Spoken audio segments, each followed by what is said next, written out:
All right, we're here. Shop Class Podcast. All right.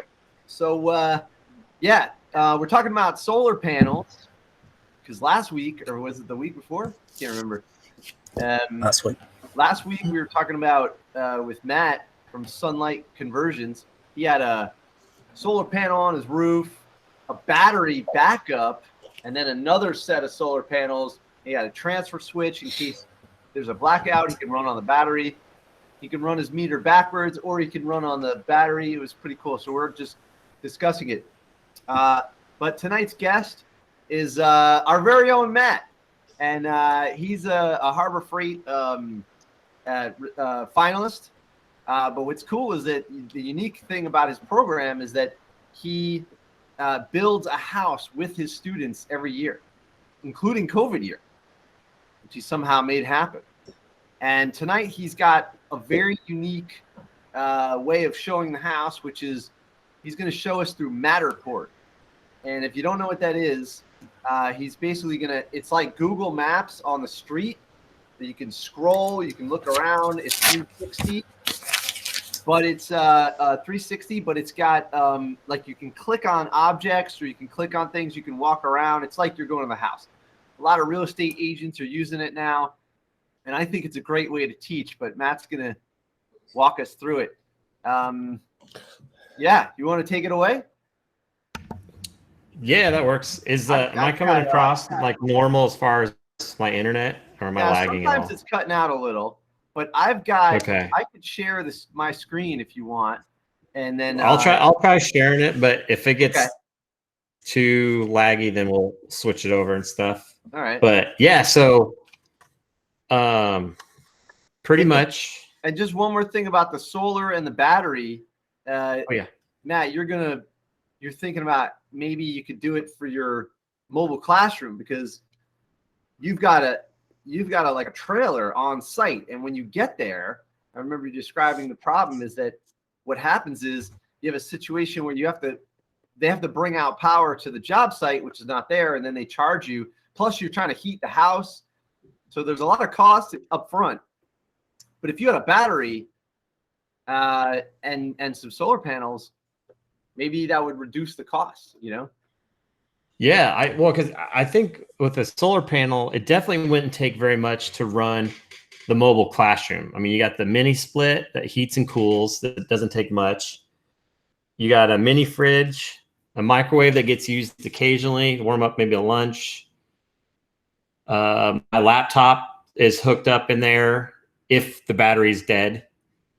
And occasionally, if the students come in there, we throw on the TV hooked up to the laptop and stuff. So in a light, so it's, I think it would be, I don't think it would take much to do. Plus it would probably also charge our batteries. Everything on the job site now is batteries. Our drills obviously are batteries, but our nail guns, our miter saw is, our table saw could be, but I went ahead and got the saw stop.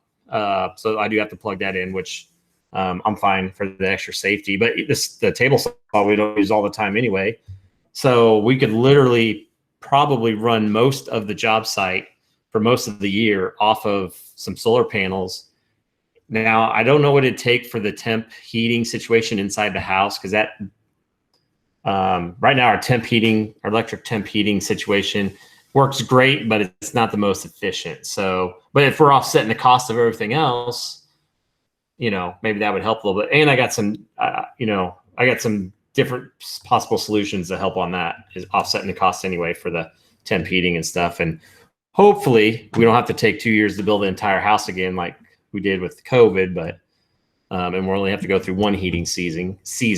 And even then it's usually only part of the heating season, because really we're not even fully insulated and stuff until, right before Christmas. So there's part of it you got to bundle up a little bit. You know what's interesting about this challenge? That you need a job site battery or like a power station, solar panel with a battery. It's a job site thing. What's interesting about this is that this is a problem that everyone has that does what you do, right? Show up to a piece of land or a job site. It's got no power maybe. and then then you have to get the pole to come out, and you got to run generators and whatnot. Now, what's going to be interesting is what's called vehicle to grid. So, if you got a big F-150 that's filled with batteries, like the new electric Lightning or whatever, or you got a Cybertruck or something like that. But this like consumer stuff, I'm more interested in like if they start making like work trucks like this. So if they make an electric work truck, that's like a power station. You got so much power, and you might not be driving that far. So then when you get to the job site, let's say the thing's good for 500 miles. And you get there and you burn through 200 miles, running the job site. That's actually pretty good because it'll save you money. So the vehicle is the rolling power station. Yeah. And that's a good point, Ron. Like, let's say job site crews now show up with their own power station where they have maybe, especially when you're building, if you're in city, getting temporary power is pretty much automatic. Yeah. But everybody wants to live out in the country or away from everything. So like you said, to run generators, but what if, you had your own solar panels that is your temporary power, or maybe that powers that electric truck? And because one of the big problems is like, passive house and building net zero and all this stuff is talked about. But one time on, I think it was a BS and Beer show, they were talking about a passive house they built. And they said almost everything they did seemed like it got negated because everyone drove their big old 250 trucks to the job site. So right. What was it worth? Right. It just like, if you get talking into the carbon battle and all that stuff, like it all went out the window. So literally.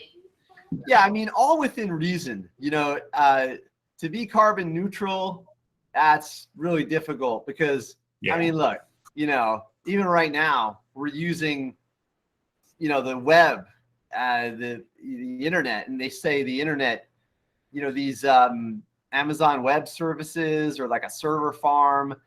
I mean, it's just a bunch of computers sitting in a basement, and they got to like power them up, and keep them cool. Yeah, and keep them cool, right? So, I mean, it's all within reason. I'm more interested in like the dollars, and then if we could reduce the carbon, absolutely, because you can feel it. Like it wasn't this hot.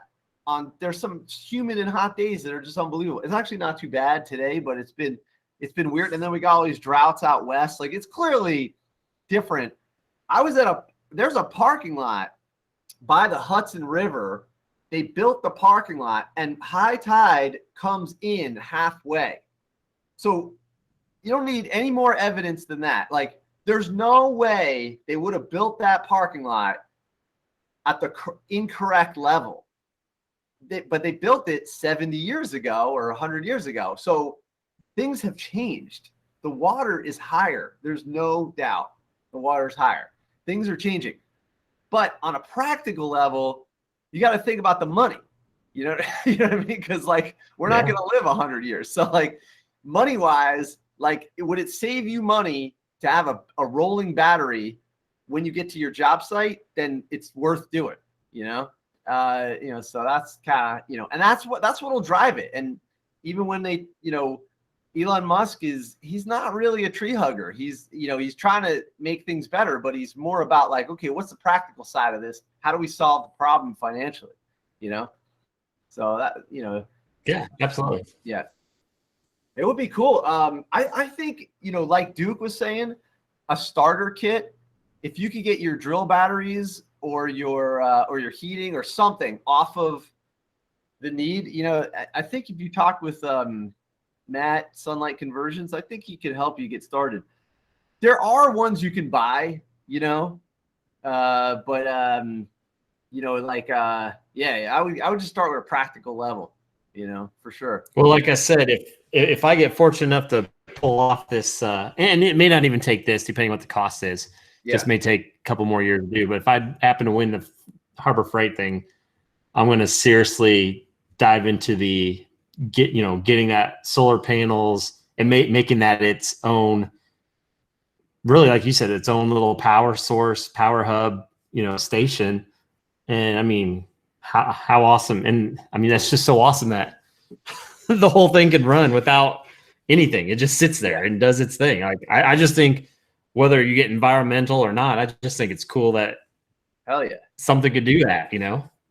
Well, could you put that into like a trailer, like an enclosed trailer? Absolutely. yeah, that would be great. I mean, that's in essence what I have. It's built like a tiny house, but or you saying like have a power pack, like enclosed trailer that you just pull on the job site, and that'd be like your electric generated power hub or whatever. Would it be on the same level as what you're doing, but like for contractors to have, you know, something that they can tow behind? No, that's it. I mean, that makes sense, though, Duke, because I mean, our trailer is what 24 foot of the actual building part, the box. And I don't even know if I need the whole 24 foot worth of solar panels, but most contractors are pulling at least a 12 footer, if not a 16 foot trailer. I mean, like I said, that could be enough. And I mean, having a wall, putting one of these, wall systems inside the trailer, there'd be plenty of room. If you have a V-nose, just stick it up in the front of the V-nose or whatever. Like, I mean, that would be good. We may just came across a $1 million idea. We better stop the recording. It's going to be popular. Barbercheck's going to jump on right here, and he wants to give us an update and some information about Capable Maker. So, so we'll squeeze him in because we were just kind of talking about solar panels and job site power stations, and then we were going to transition to Blomquist's Matterport of the house he built. But if you want to talk about Capable Maker, this is a good time slot. Nice. I feel like an infomercial now. Yeah. Hey, let's take a commercial break to bring in sponsored by Capable Maker. Yeah. And oh my God. Now everybody should know that. Everybody should know that Barbercheck's a fellow shop teacher. If you don't know, he's one of the guys that set up the show originally. And what it is that he's got this app that's going to make your teaching easier through organization. And he'll describe it better. But the reason we're bringing him on is because it's a shop teacher building like an app for shop teachers. So I think it's appropriate, to bring him on and talk about it. Go ahead. Yeah. Thanks, man. Yeah, that's awesome. Yeah, that's what I'm working on, and I'm only talking to known audience. I'm not doing any testing with blind audiences yet because it's that rough right now. It's just, and basically what I want to find out quickly from you guys tonight is there's a lot of directions this could go, and I want to know what would have the most impact. So the first steps are the biggest wins, and then the other there's kind of a second motive to this, which is I've used like $12,000 from Harbor Freight Tools for Schools to get to this point, and basically they're at pitch us phase 2. If we like it, we'll see what sending you more money to continue this will look like. So, so the other motive is to get some information for Harbor Freight Tools for Schools. They're bean counters. So I just going to have to give them some info that is bean counting friendly. And so that's my objectives for tonight. So what Ron's pulling up right now, basically, the non-digital version of this, I think we all do to a degree, which is you might have binders full of projects and you have easy, medium, hard, and you hand your best students the hard binder and you hand your new students the easy binder. And this was basically a digital version of that. But not only can you sort by difficulty of project plans, you can sort by tools. So what tools you have available or what tools the student might be safety certified on. Like Ron is checking out, and then the badges would be the equivalent of like the difficulty thing. And so the features that I want to just find out really quickly from you guys is the way I see this is I can prioritize a few things on my next round of funding and just where my energies go. But I'm looking at the feature of like a badge warehouse where Matt Blomquist could write up a, drywall hanging badge, and that could be what certifies that kid to be the foreman of the drywall team that week. Or it could just be like a safety badge, circular saw safety badge. You can't use circular saw until you've earned, or completed these steps. Then there's the project warehouse, which right now, what we're looking at right now, that Ron's got pulled up, and he's searching by badge filtration. And the project warehouse would just be, right now, it's a woodworking focus. And think like your magazine plans kind of deal. And then being able to filter those projects. So if I hear that what you want is more just you can automatically do the filter, but you just want a database of projects, then I'll go back to Harbor Freight Tools for Schools and say, just, hey, most of my people here, they just want a database of like good teacher created projects or teacher friendly projects. So let's focus on getting that to them in an easy to use teacher friendly digital format. But if you've already got your projects and you would find the filter more useful, then I'll focus in on the filter and get that win early.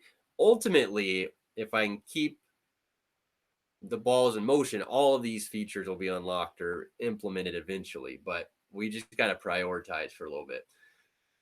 So cloud collaboration would be cloud collaboration would be the next feature where I'm thinking about, which would be not so much a database of project plans per se, but Ron could upload his plans. Duke could upload his plans. I could comment and review or modify Duke's plans, kind of like a Google Drive. You could see maybe an edit history, but it would be more of a collaborative access. As it stands right now, like what you're looking at on Ron's page, he can change whatever he wants there in his tool library. He could add a new tool. He can say, hey, I have this lathe. Maybe I don't have a lathe uploaded on there. I'm going to upload that tool. In the future, that tool upload might go to the cloud. And so you could see, oh, Ron uploaded a lathe oh, or man, something. I'm blanking on the name. Bridgeport Mill. He uploaded Bridgeport Mill, and then you could check off like, oh, I have a Bridgeport Mill. And so there'd be kind of that cloud collaboration feature. Same with. So right now it's specific to the login. Yes, right now it's just tied. Yeah. For projects, for tools, for badges, for everything. The only way you'll see a change to what's on that library right now is if you make it and then nobody else will see it, or if I make the change. So if I go in there as an administrator, I can upload a Bridgeport Mill and all of you guys will see it then. And so there's kind of, from a tool standpoint, doesn't give you a lot of benefit from, but if you think about a project standpoint, being able to shop other shop teachers' projects, that could be of benefit.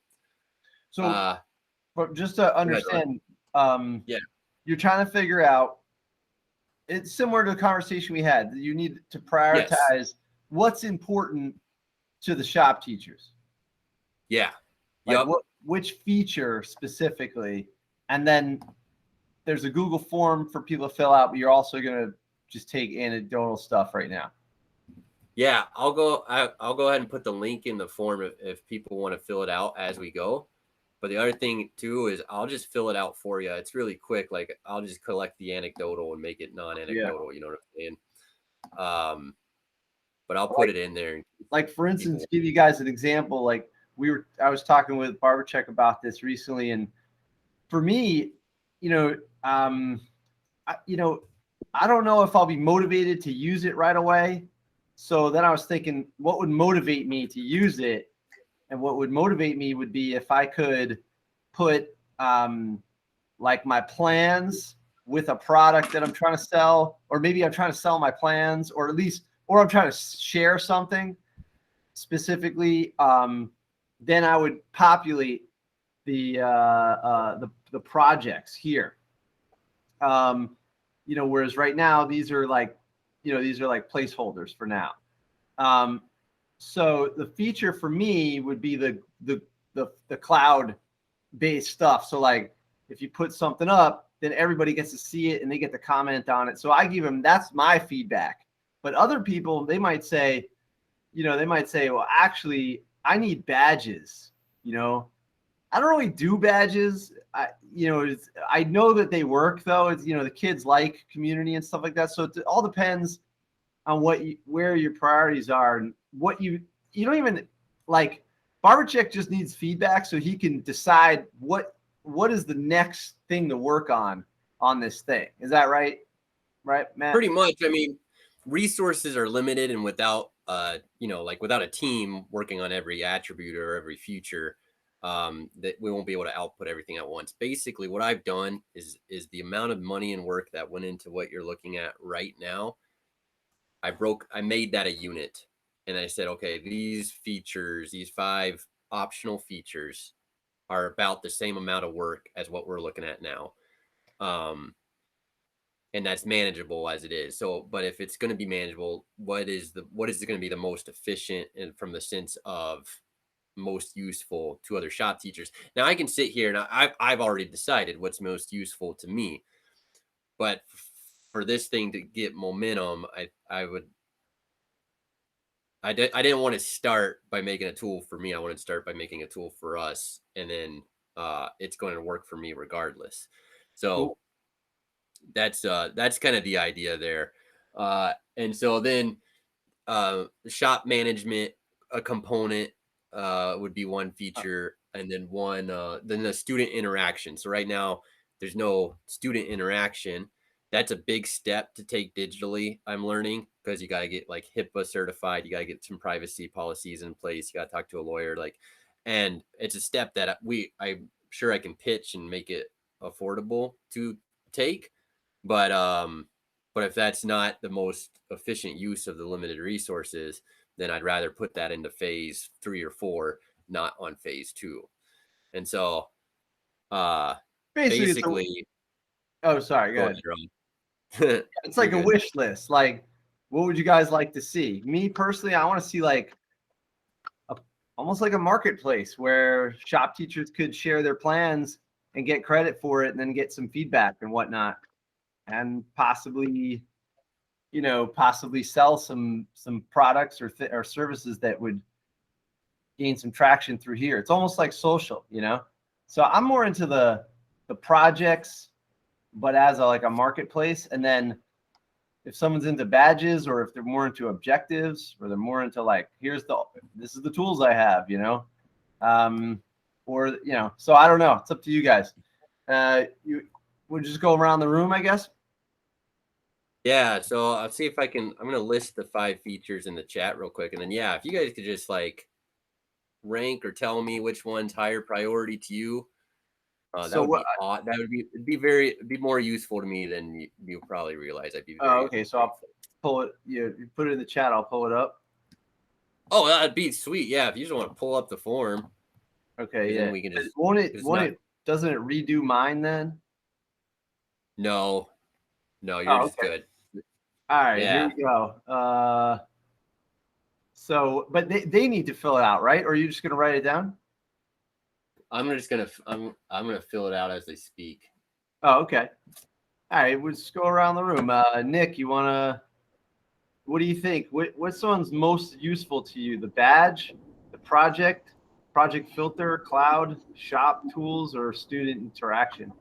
I would have to say the filter. So I could filter it through, and then the project warehouse. Yeah. No, the project filter where. Oh. As far as, project filter. Here we go. Being able to click on certain things and then just have that in my view instead of everything. There you go. All right. Blomquist, what do you think?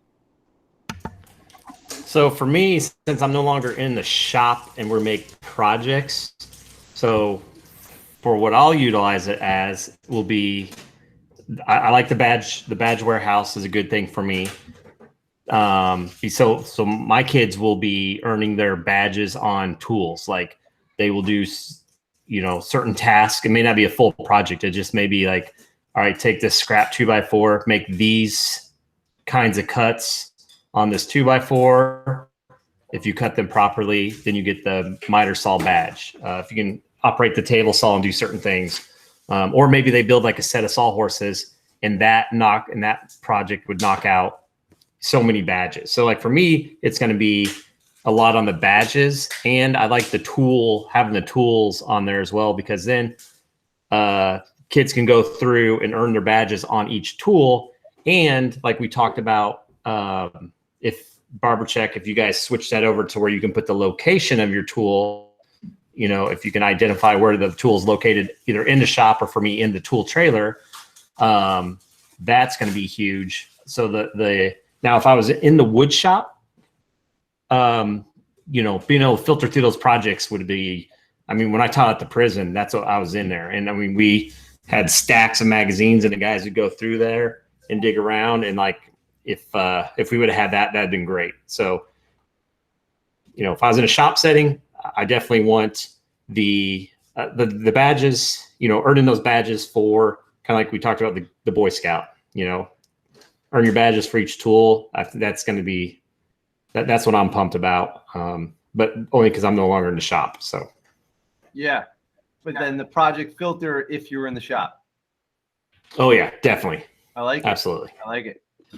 All right, cool. Duke, what do you think? Oh, you're muted. Go ahead, unmute yourself. I'm right now for the project, like immediately the project warehouse. Just to get other ideas. But like once this is up and running, I like the cloud collaboration just to get other ideas. And like even for myself, I'm gonna have to put a project on here, just so I will become more familiar or use the website some more. Later on down the road, I wish I had more time with the kids. I like that student interaction because I have middle school kids, and the kids would love the badges. Got it. Nice. Cool. Damien, what do you think?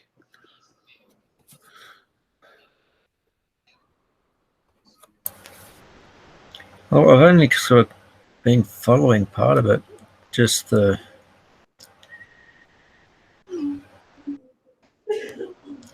I don't know. I think it'd probably be really useful. I heard the parts about the badges for the kids and that sort of stuff. My ears pricked up when I heard table saw because our kids aren't allowed to use it here. So, but we just trying to see those things.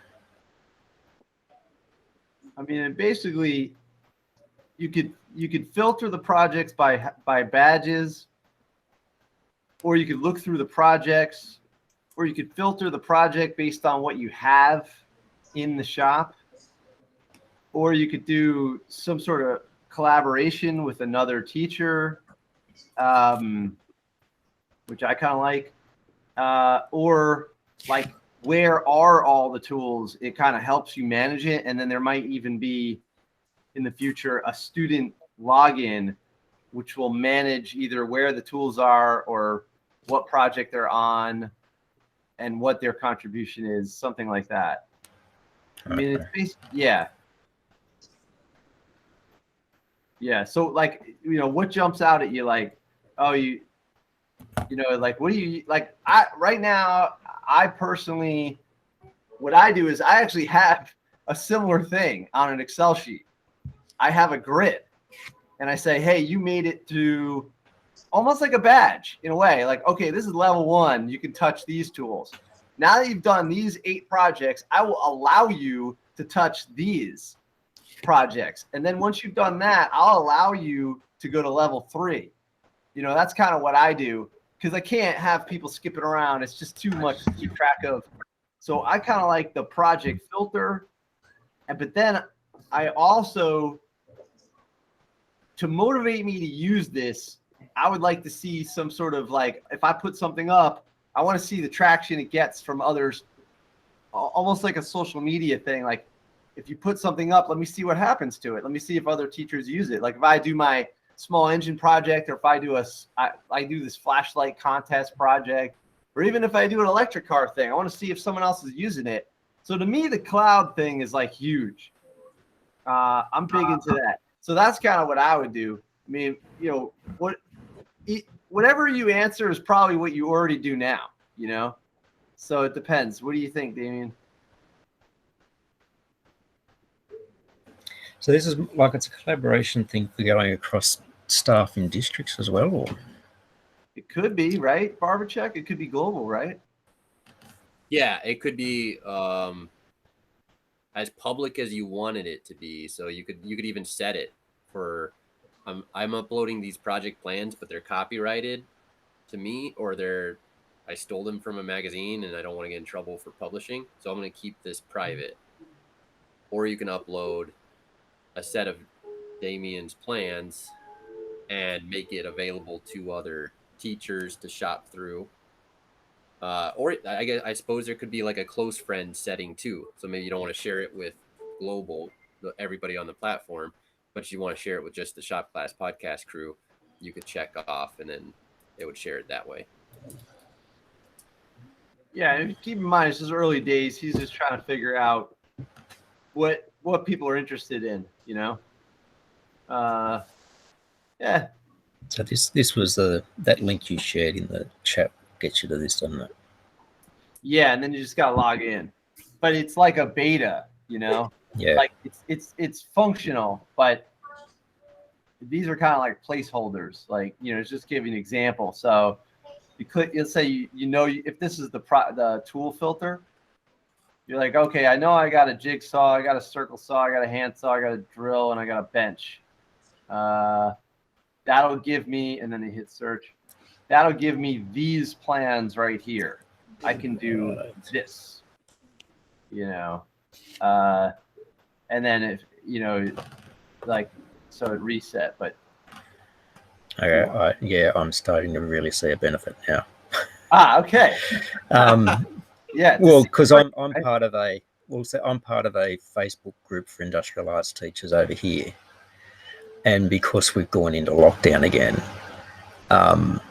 there's especially new teachers going like, has anybody got a project? What are we doing? Because we can't do prac. Has anybody got a little prac project that kids can do? If anybody got a unit we can share. But there was recently one guy who's like, I'm new to the thing and I want to buy tools for myself, and like we're suggesting tools for his own home. But it'd be that sort of thing. You have somebody going, oh, what sort of projects could you do? And we go, well, what sort of tools have you got in the school? And then because there's always ones that go, yeah, well, we do this and we've got the CNC, but you've got to be in a private school to really have a CNC. So I can see it now. Yeah. Yeah. So like Barbershake, you should probably add for tools. You should add home office. Or just a virtual tab. Yeah. Oh, click on virtual, and then you can only do stuff that's available in their kitchen sink area. Like that's what I did for a while. I just thought of stuff that was in their kitchen. That's a good idea to make that almost like a separate category, because I've had where one of my prototypes for this, I uploaded your YouTube video, Ron, of the balance beam. So Ron did a balance beam project virtually by having kids find household supplies, and in one of my prototypes I uploaded his YouTube video as the project, the scale, and then I created a tool category that was like random household supplies. And that was a feature you could filter by. I kind of tabled it for now just because I didn't want to get lost in the weeds when I'm trying to show people the function of this, but making it separate altogether. And that is one of the knots we're going to have to untangle, is like metalworking projects, woodworking projects, and then making sure, maybe more arts and crafts at home kitchen projects, and then making sure that, that warehouse stays somewhat organized and easy to accessible, and basically curate. Like that's the end goal here, is curate the content you need for the audience you have with the tools you have. So you're not sifting through crap that doesn't apply. Yeah, it makes it easy. Oh, you got a roll of tape, you got a soda can, you got a ruler. All right. Or you got a piece of wood. All right, you can make a balance scale. This one was a fun one. That was a good one. But yeah, that's basically what the situation is. I mean, this is a garage filled with tools, and I didn't use any of them because I knew the kids didn't have anything. They got a Cliff Bar, they got a towel. That's it. Virtual category, you know. So also keep in mind, I teach in an urban neighborhood. So if the kids are at home, they're in an apartment building. They don't have. It was very rare that a kid had a garage with like tools in it. That was only if like their dad was the super and they had access to like another part of the building or something like that. But very urban. Anyway, yeah. So that's basically all right. Barber Chick, you got everything you need there. Yeah, I wrote down some notes. I'm gonna use it to.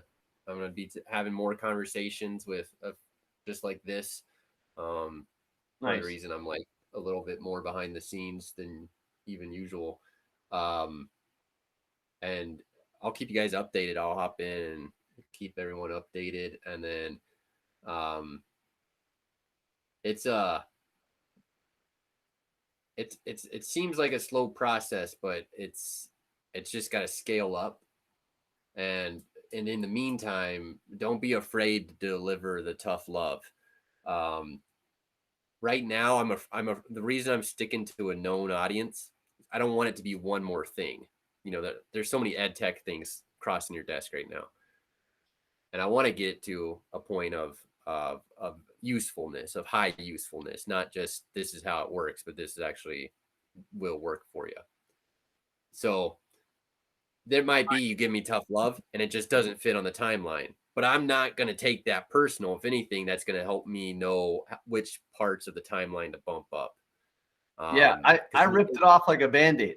I told them I think there should be a marketplace so you could sell your plans and tune them, make them better and stuff. And then imagine if you had like 100 shop teachers following you as a plan maker or selling them tools or something like that. And then you're because otherwise, you know, shop teachers usually buying, I guess, I don't know, we're just buying tools and there's no customer service or plans that come with it. It's up to you.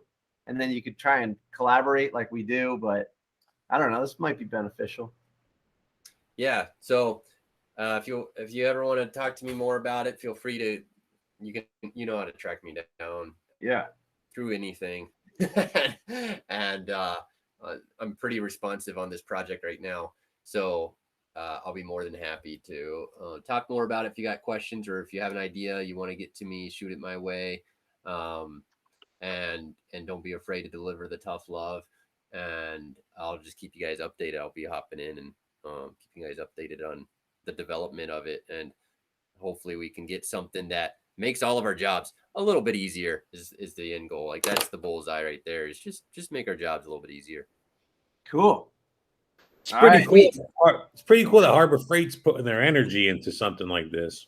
This and the tool is cool. They're it's, you know, Matt found out he's a semi-finalist, and all I gotta say is I hope he gets to be a finalist, and I don't want to spoil it for him, but that's just the start of it. Like once you win, what they're doing is that they're vetting out, they're finding the cream of the crop.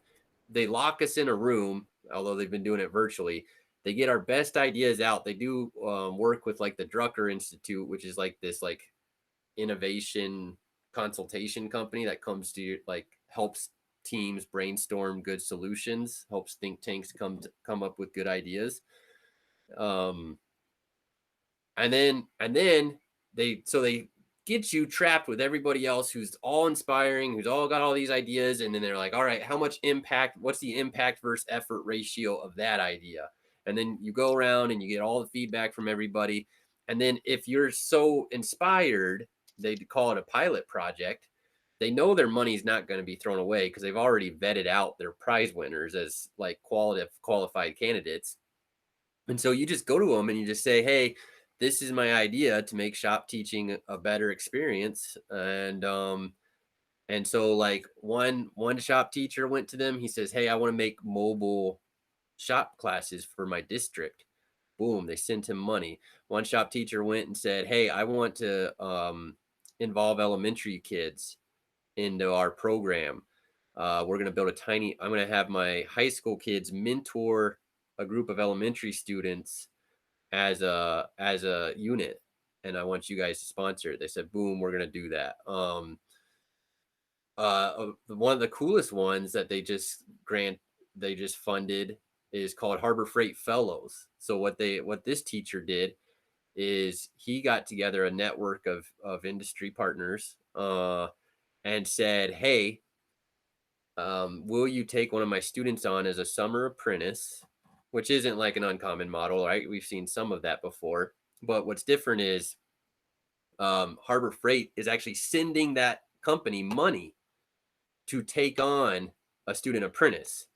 So the company's not only getting a level of free labor, but they're also getting a incentive from Harbor Freight to take the risk on a kid. And Harbor Freight and then the teacher, what the teacher's done is gone through and made sure all the liability stuff's off the table.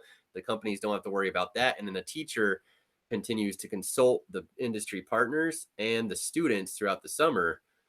And Harbor Freight's footing the bill and all of that. So it's really cool. If you want to create powerful action in any sector, I would literally copy and paste their template. I mean, it would just.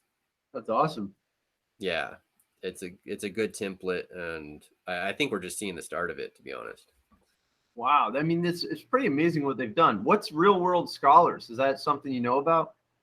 Yeah, we talked about that once. Remember the student ran business page I had going on? Yeah. That's the company. So if you're interested, check Real World Scholars out if you're interested in incorporating entrepreneurship curriculum into your content. Because what they'll do is they'll foot the bill on hosting your website. And they'll give you like a seed investment money that you can give to your students. And then they give you some curriculum too to help with like social media and marketing and kind of pulling back the layers of entrepreneurship for your students. So there's some really cool ideas there. Dude, When you're talking about these scholarships, I forgot about this. I took a screenshot of it last week. How awesome is that? Scroll down. They got a guy outing. Oh, that's awesome. Nice. Metallica, baby. Hell yeah. Forget Harbor Freight. You want heavy metal, dude. Is it really Metallica? Yeah. That's cool. I forgot about it. Last week I got like I don't know, some type of notification like Twitter or something. I'm like, oh man, I got to take a screenshot off so I don't. Then you guys are just talking about it. I remembered it. I'm like, I got to share it with the group. That's awesome. Nice. Metallica Scholars. They'll donate. Wow. That's awesome, man. Yeah, well, heavy metal, that makes sense. I think shop class and heavy metal are sort of like those go hand in hand. Well, how many shop classes or shops do you think are playing Metallica when they're working? All of them. Yeah. This was like obvious move right here. That's really funny. I mean, the kids try and put on some other music. I always just switch it. Yeah. Go ahead. Whoops. One thing we want to add to the mobile classroom I'd love to do is put outdoor speakers on the mobile classroom and then that are Bluetooth and just play it. Although we didn't have to worry about much music this year because our neighbor across the street, he has a big old outlaw tattoo on his back, drives Harleys, cranks his radio out his radio out in the garage every day. So there's always hard rock playing every single day. Classic rock, hard rock. He's like, I hope you guys don't mind. I'm like, nope, works great. Nice. That's awesome. Look, Well, I gotta get scooting. All right. I got my infomercial time is up. So that's it. All right, you owe me some money for this. yeah, that's right. When this thing takes off, you'll get a royalty fee. Not at all. Not at all. All right. Sounds good. All right. Good seeing I'll be in you. touch. All right. This is cool. Look at this. Welding student. That's awesome. Hell yeah, Metallica scholars. Yeah, Duke. Way to bring it. Yeah. So in case you guys, I don't know, I'll look into it, but it might be like high school kids, but you never know. Yeah, that's cool. I would play some Metallica, but then when I upload this video, it'll get flagged or whatever. Get yanked, yeah. Yeah. That's cool. Yeah, so this thing's interesting. This real world scholars is kind of interesting. I don't know exactly what they do, but yeah, I mean, it's a good idea to have some sort of entrepreneurship if it's feasible in your classroom. So maybe I'll take a look at this later. All right, let's without Matt Blomquist, the featured guest, has been waiting patiently, and he's got like 5 kids in the background. Probably want to hang out with them. So sorry. Yeah, 6 of them, right? Oh my God! You know what's funny is, so they've been quiet this whole time. They hadn't been here for part of the time, and now we'll get to mine, and I'm sure. Yeah. I'll get talking. Then you'll see them in the screen. They'll come in. They always do. But here, you want me to share my screen, Ron, and then I'll drive. If you want to? If it gets choppy, I'll switch it over to you. All right. I'm gonna stop. You're gonna present. Okay. Yeah. So let's do it. It's almost like my favorite thing to do is to walk around a map. And yeah. Well, once I'm done doing mine, then you can jump back on and go crazy. No, go for it. Go ahead. Show us what you Since got. you do love being able to do I like this. flying on a map, a 360 map. I don't know why. Cool. Okay. I'm gonna put this over here so I can see it better. Yeah, go ahead. So you guys that are on here have probably seen it, but if anyone else watching or listening, when Connor came on and showed us Matterport, so I obviously jumped on and did that. Same with Barbercheck, he did the Matterport, and pretty much what it is, it's kind of like what you see the realtors use. You can 3D scan either using a phone, or you can get a 3D camera, which since we're sharing the screen, nobody can see but us at the moment. But you can get a 3D camera, which makes it really quick and easy to do. And then you can upload, and you go around, and on the screen you can see there's these little dots on the ground, and that's where I've sat the tripod or monopod, I guess, in a sense, to do the pictures, and then it ties all this together. So on Matterport, we can actually look at this. So we can look at this through the floor plan, and this does a pretty good job. The garage is over here. You can see the 2 bump outs, the back left corners of the porch. So it does an all right job. There's some blank spots where there's actually closets and stuff kind of in the middle. It's kind of what we see. Then they have the 3D doll space view here. And then, of course, the walk around. And then also, and we'll get to this, there's a floor selector. So if you have multiple floors, so like I did a shot of the crawl space, and we'll be able to click onto that. So if you have 1 story, 2 story, whatever, you can do multiple stories, and they stack it on top of each other like layers, which is pretty cool. And then they have a measuring tool. So like if I wanted to do a measurement, let's say the island, I could click across and get measurements, and it like zooms in where you click and everything, and it'll tell you like 2 foot 8 feet or whatever. So that's amazing. So it's pretty cool. Like there's, whoops, delete that. I didn't know you could do measurements. That's really awesome. Oh my God. Whoops, where'd I go here?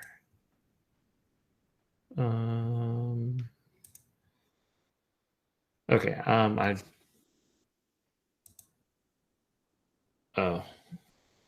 What's going on? There we go. Sorry, I had to get off the measuring thing. I'll try and go back to full screen. Okay.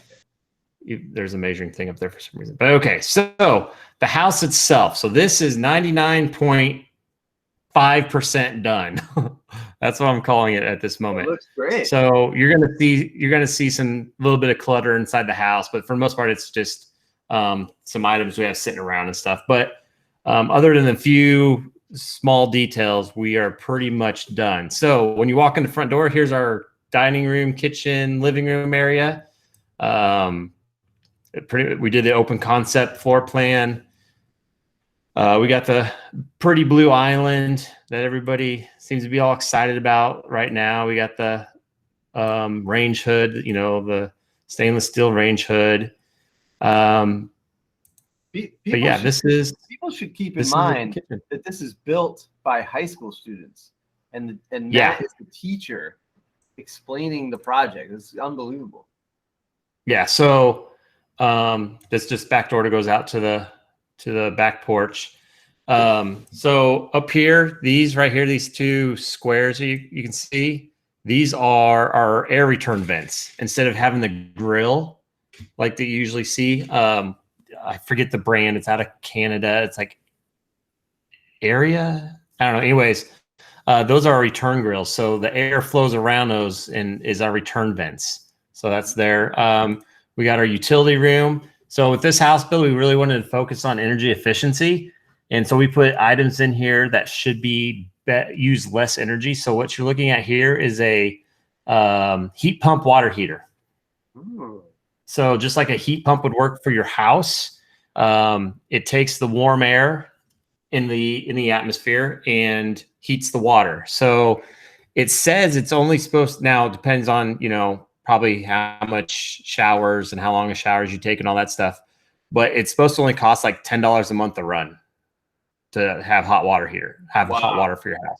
That's so with these things, you do have to have a bigger space because it needs enough air to suck in. Otherwise, you have to vent it outside. But we haven't got to hook this up quite yet. It is all hooked up. We just don't have the water ran to it yet because of we don't have our sewer line tapped for condensation dripping and everything. Because right now we got our air handler in here, and the condensation line I have to go down there and empty out a 5-gallon bucket drips into. But this is Train, our local heating and cooling, one of our local heating and cooling companies. George Yard, he's actually an alumni of this program. He's a Train dealer when it comes to air conditioning and heating units. Train, he had such a good year. Train gave them a free unit, and we got, this is variable speed, all that to help. Because since we built the house so tight and efficient, it needs to be able to ramp down on the blower. So it's a variable speed. He said it's the Cadillac. So, and we got it for free. So wow, that's cool. Yeah. He got it for free. We got it for free. Nice. Pretty pumped about that. So that's the utility room / laundry room. I'm sorry. How is that one powered? Is that gas? No, it's all electric. Everything in here, everything in the house is electric. We didn't run any gas just because. So we built a really tight house. We do have it beneath in a crawl space. We can't see it. There's a ERV, which is will exchange the air inside the house. It'll take out the stale air, bring in fresh air. And that also helps with reducing the need for as much air conditioning and heating. It helps out with that as well, and dehumidifying as well. But I didn't put gas in. We didn't hook the gas lines up or anything, only because you can do gas lines and make sure everything's vented out properly. But we built so tight, if somebody wants to add gas lines and do that, they can. They just have to make sure that, when you're cooking with gas, you should always turn on your ventilation system and stuff to get the extra fumes and stuff out. Now the ERV will pick up all that stuff eventually, but if you're cooking in tighter houses, you always should do that. Actually, you should do that no matter what your house. The more I learn about that, you should always, because technically you lit a fire in your house, so you need to exhaust as much as that as possible. So everything is electric. So if somebody wanted to throw electrical panels up on this roof and assuming they could, there's not a lot of tree coverage thanks to the tornado wiping out all the trees, plus the previous house that was here. You could probably do pretty good with throwing panels up on the roof and do all right in here. So that's kind of the point, or the hope anyway. Moving through here real fast. Like I said, we have the master bedroom. What you see laying on the floor is actually the glass shower door that's going to go into the master bathroom. You'll see here in a minute. So we got our bedroom. We do have a walk-in closet. I have to get the shelving up and do some painting on the wall because I accidentally I was going to put shelving on this wall, but I forgot. I can't, because if you do, you can't actually walk into the closet. So I had to patch the wall and repaint that one wall. But walk-in closet. The house itself is about 1,600 square foot. Is it just one floor? Yeah, just ranch style. I'll show you guys a picture for the outside. It's not on here, but I'll show you. Master bathroom. So the glass door's got to go up on here. I got to put the shower head and stuff on. I'll get that probably tomorrow, along with placing the toilet. Outlets and everything I hooked up today, actually, after I did this. Got the sinks all hooked up. We got the mirrors coming, and I got to get the lights hooked up in the bathrooms. But other than that, we got the nice frosted glass windows. Ooh, that's nice. Let me click through the house here real quick. So yeah, this program's pretty sweet. Like I said, you just kind of click and move wherever you want to go. Kind of like, I guess you could say like a video game, I suppose, right? Whoop. And then this is the second bedroom? Yeah, so this is the front bedroom. This is a little bit bigger, has a big double closet. This room could easily be kids' double bedroom for sure. Seeing there's the other return grills compared to those ones I put out in the main living area. Across the hall, you got a little linen closet right there. This is I guess you could call the public area bathroom. So tub shower unit, pretty much same setup, just a smaller countertop and everything, double sink, vanity. It's cool. So cool you can walk around like this. It's unbelievable. I feel like I'm there. Right? It's not too bad. Unbelievable. What's that? So that's a third bedroom? So yeah, this is the third bedroom. So it's 3 bed, 2 bath. Oh wow. Closet. This bedroom's a little bit smaller, but it's still pretty good size. I think 11 by 11 approximately, with the closet bumped in there. Pretty simple. We did simple details on the trim. It's just 1-bys, primed pine 1-bys that we sprayed white in place. So the just simple miter joints. The base trim just butts into each other. Like I said, I was trying to make it where first time students can do detailed work a little easier and get a good looking project out of it. Here we, this will be a little drop off zone. If any of you guys follow Jeff Hempstead on Instagram, I think it's JHim Woodworking. He's an alumni of this program. He's got a ton of followers. There's an amazing woodworker. Anyways, he's got a slab of walnut he's sending us for a bench down here. I'll throw up a shelf around here. We'll trim out the edges. But yeah, this is just shiplap. Oh, okay. It's a drop off, like the mudroom drop off area. Yeah. That's yep. So just the spot when you come in from the garage. So yeah. Here's what we all want to see anyway. This is the garage. Big garage. So yeah, it's 25 feet across, which is pretty good, standard, maybe a little couple feet bigger than maybe a standard garage width wise, but depth wise, we have 28 feet. Oh, wow. So there's a lot of room up front or at the back. And so I loaded up, there's all the outlets around the walls. There's 4 circuits in the garage. So that way you can do whatever you need to do without flipping breakers. Oh, wow. It's not hung up. You can see right here is the different breakers is what you're saying. Yeah, there's 4 different circuits in the garage alone. This little bracket right here actually goes up on the ceiling where these 3 holes are at, plugs into that. We have a heater, little electric heater. It's sitting over here on the scaffolding that goes in, does a great job heating the garage. I wouldn't just run it all the time. It's not very efficient, but as far as, if you're going to go out there and do some work, or you just need to cut the chill, works great. We put radon remediation system in. So we have radon pockets around us. And so we have radon remediation. We put in a simple utility sink. Can you tell me more about the radon remediation? I don't understand. What is that? Okay, so radon is like a naturally existing gas that you can't see, you can't smell, you can't taste. It's just in the ground, and there's pockets of it all over.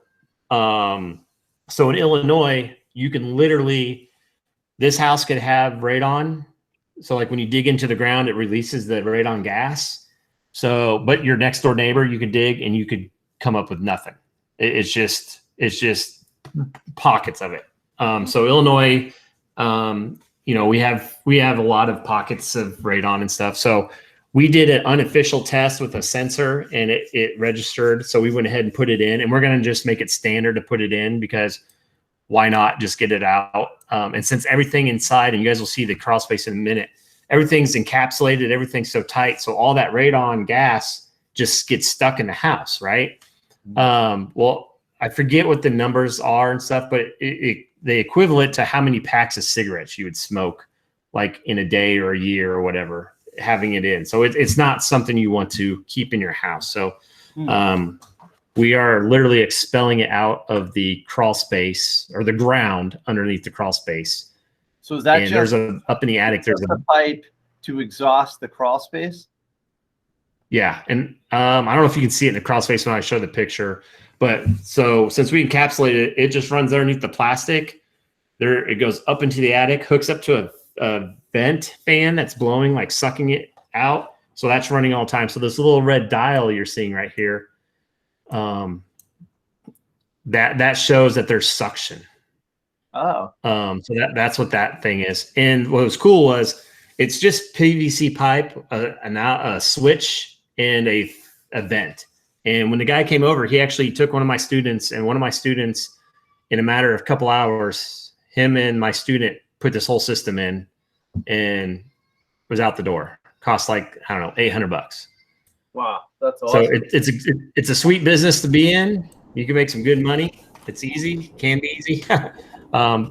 Very health benefits. There's good things about doing it.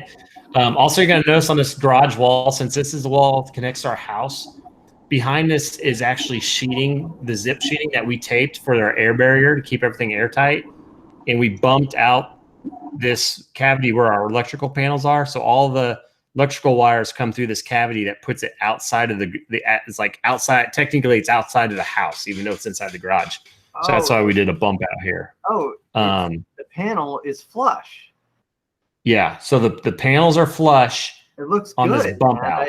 That's funny. Normally it would be like rough looking, like industrial, and they would just put the panel. Like I'm looking at it right now. They just mount the panel on the wall, but this is, you recessed it kind of. I didn't think of that. That's a cool thing. So we built a bump out, so all the wires are in this chase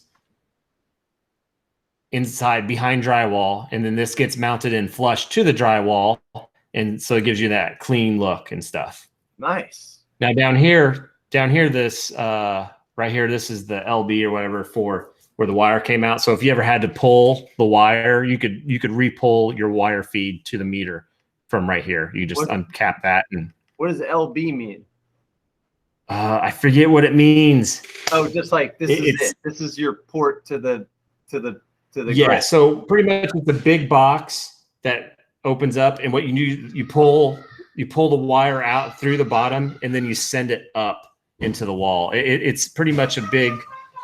It's a way to make because feeding wire through a curve is really difficult, right?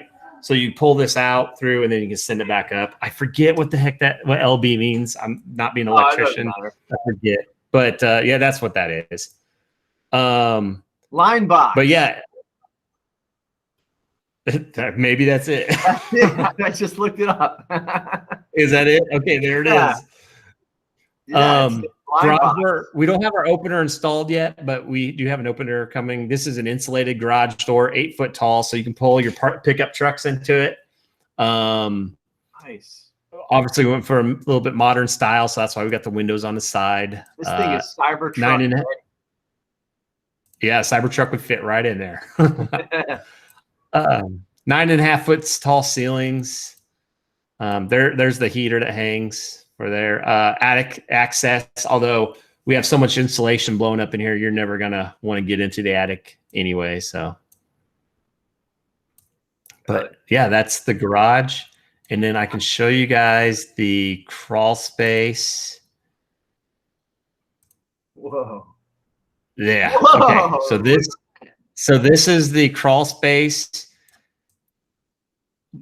I don't know, cubby, hatch, whatever. So what we do is we have this little deck piece that we just set in here, and you can walk across it. Just sits on this ledge. You can drop down in here, and this door shuts and latches on this eye bolt there, and that door seals because this crawl space is actually air conditioned and heated. So we can go drop down here. In there, dude. This is our crawl space. We used IFCs, which is insulated or ICFs, insulated concrete forms. We had the box sills were spray foam closed for insulation and air sealing purposes. And then we take this plastic. I think it's either 12 or 20 mil. Like you can't tear it. You can't tear it by yourself. Like your hands will do it. And I believe it's 20 mil. Embed it in 20 mil. Okay. I think you're right, Nick. I'm almost certain you're right. Yeah. So you take this 20 mil plastic, and like I said, you're not tearing it by your hand or walking across it. Something's got to hit it to cut it or tear it. You embed it into caulking that's able to be put onto the forms, and then we just take, and inside these forms are little plastic brackets or like little studs. So you just take normal wood screws and screw right into those, and it grips. And honestly, the kids were able to spread this out. I think it took us, I don't know, 3 working days for the kids to do the whole entire crawl space. So over here, right here, this pipe back here, that's the radon pipe going in underneath the plastic. So it's just sucking air out of underneath this plastic. Oh. And underneath this plastic, there's a dimple mat. So that way when you crawl around, it doesn't cut into the rocks under there. So it's really pretty comfortable to crawl around. And these black X's, if you look everywhere there's a black X, there's a light bulb right above it. When you're in a crawl space, you're always hunched over looking down. Well, you smoke your heads off the light bulb. So what we did was we put black X's underneath every single light bulb in the crawl space. So if you step on an X, you're probably going to smoke your head on a light bulb. That's interesting. Wow. So yeah, the kids did all this, plumbing, electrical. I have now learned how to, the electrical isn't as pretty as I would like it, but I just finally learned how they do that and make it look all flat and nice. So next one should be a lot neater. But as far as it being secured and functioned and all that, it's down there. Our piping all drains out 1/4 inch drop, and yeah, That's there awesome. she be. That's amazing. And forgive me because I'm like the car guy. I'm learning about the house stuff. So underneath there is literally the ground, like what was there before. Okay, and then you make this foundation wall, and then you actually have it's a controlled space just like upstairs. So now it's part of the envelope. Yep. So a lot of times people I can stop sharing this too. No, that's good stuff.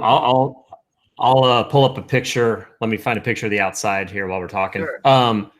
So a lot of times crawl spaces, I mean, if you guys on here, if you've ever been in your crawl space, there's probably, spiders, nasty, wet, damp, so it's one of those things. If the air in the crawl space is leaking into the house, technically you're breathing all that. So it's like, why not make the crawl space part of the house? Because really a crawl space is nothing more than a short basement, right? We enclose a basement and it works fine. So we treat the crawl space the same way as we would a basement, and we finish it off, condition the air in there, and make it all part of the unit. And you go down in the crawl space and it is awesome. And people love to come and go into the crawl space. Like, I don't know if I've ever showed off a crawl space more in my life. Huh. That's funny. And then normally where would you put the insulation? It would normally be on the bottom of the floor, but now you can put it on the before that barrier. Or where do you put the insulation? Yeah, so it's typically, a lot of times people insulate the bottom side of the floor joist, and that isn't always good depending on what you're doing. Like, as if you're not controlling moisture properly, then that insulation can become a mold fest, depending on, like, if you're using fiberglass bats or something. Wow. But if I would have done this differently, we didn't put insulation underneath that plastic, but we easily could have put like rock wool or rigid foam board underneath there. Now with us, the ground temperatures and everything are probably in the 50s. So it's really not that big of an issue for us. But if I did it again, we would definitely do that. Just for kind of an extra bonus if we're just going the extra mile. But here's the exterior shot of the house right now. We're getting ready to put the we got to put the trim around the garage door there, but we're getting ready to till up the yard and put the grass seed and stuff down. So this is literally a picture of 3/4 of the front of the house from, I think, yesterday. That's awesome, man. This is incredible. I cannot believe we're looking at something that a high school class put together. It's unbelievable to me. Yeah. And in the high school, and the kids literally did, oh man, I know COVID, I ended up doing a little bit more than I would originally intended, but still easily 90% plus. What are some, like, you got any advice for managing large projects? Like, how do you do this? Are these only the advanced kids? Are you teaching on site? How do you manage all this? A hope and a prayer. Yeah, basically.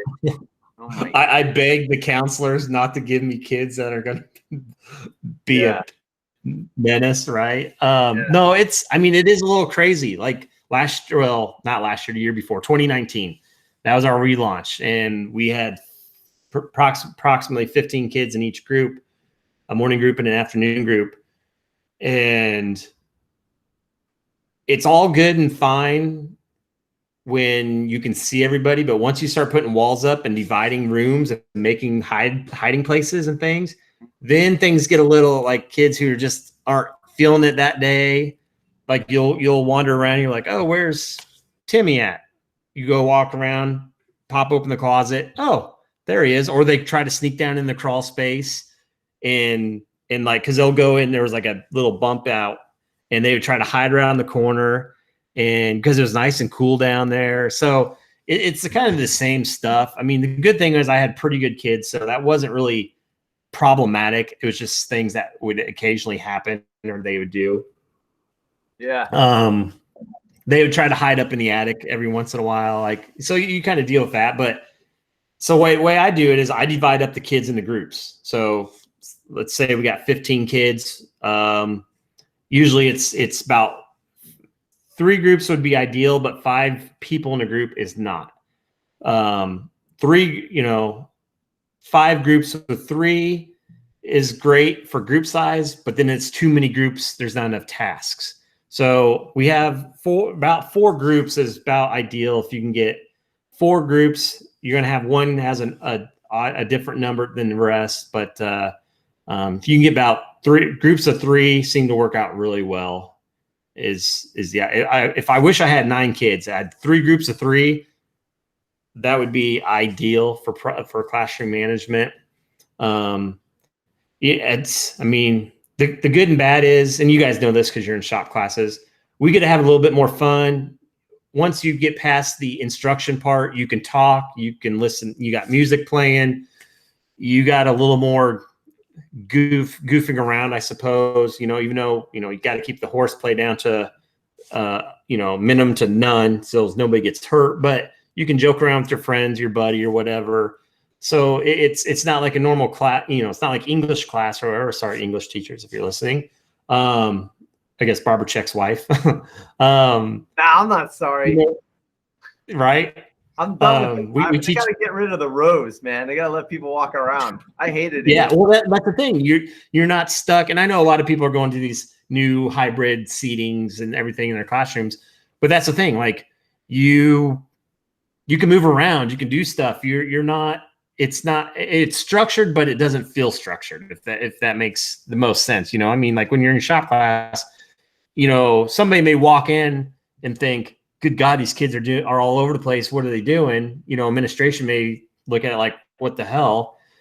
But we're looking at it like, no, they're busy, man. This is what you want, So, and the nice thing is too, for us, until we're inside the house, and even inside the house, I mean, we got 1,600 square foot to move around, plus counting the garage. So, 15 kids in that square footage isn't so bad. And then when it's the job site, when we're working outside, well, then we got the whole corner lot to walk around. So heck, I mean, I get my laps in, man. I walk 6 miles on that lot almost every day when we're framing and stuff.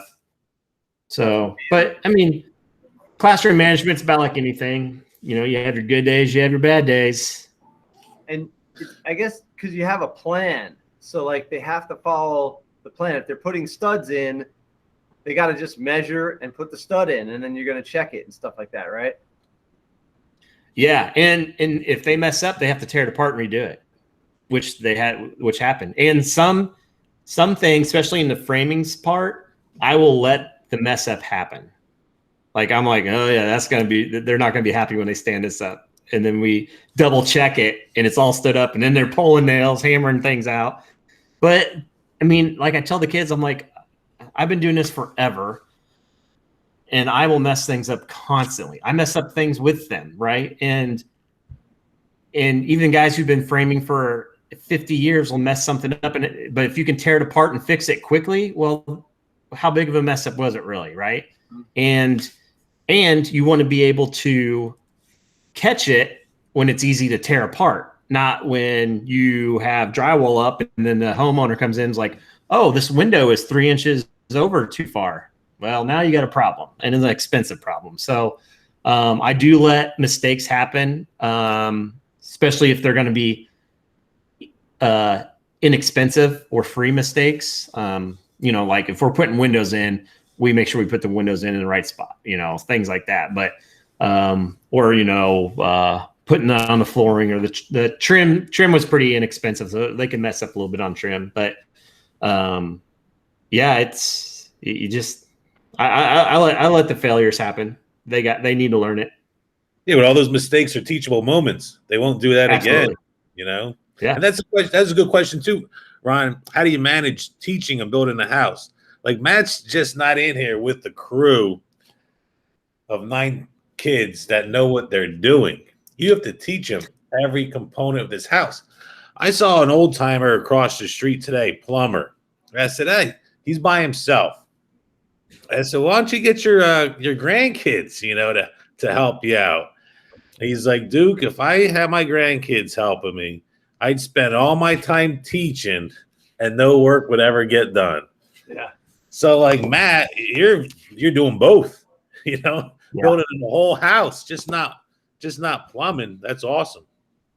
Yeah. Yeah. Well, and that's the thing, this one obviously took us 2 years because of COVID. Probably would have taken us about 1.5 years, if not, because that first group was really good. Like they could have fun, but they got stuff done. And I had been working with those kids since they were sophomores, freshmen, sophomore. So I had a good relationship with those kids. Obviously COVID made the scheduling a little bit different for this past year. So it was kind of, we'd have You'd have good weeks, and then we'd have nothing. And we all know how that went. But yeah, that's the thing. Like I tell everybody, I'm showing up with zero talent, right? I mean, they unless they help their dad build their house or something, maybe a couple kids in it, or maybe some of them are, plumber's son or whatever. But yeah, you're showing them how, every nail that goes into that house, I probably had to show them how to do it. And, now once you learn certain skills, like when it comes to cutting and nailing and things like that, then it translates. If you know how to use a framing gun, well, technically you know how to use a trim gun. You just have to watch out for certain things when you're nailing, so the trim nail doesn't bounce out or things like that. So things correlate. It can curve and come out and hit your hand or something like that, right?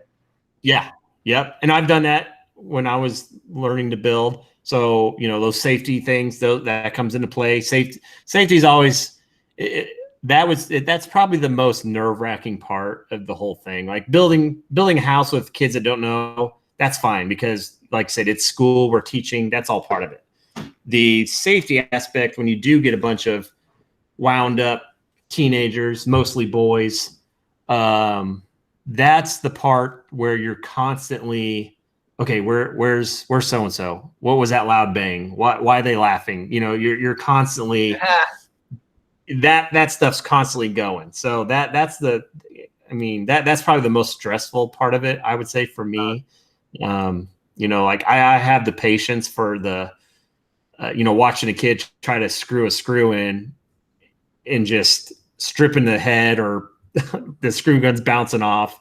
What should take 0.2 seconds takes them 15 seconds. I have the patience for that, but the safety issues you're always kind of concerned with, which we all have to deal with, except in the shop you can usually see just about everything in the shop from one spot. On the job site, I can't see everything. Once walls go up, they're walls. Yeah, hopefully they're in front of a window.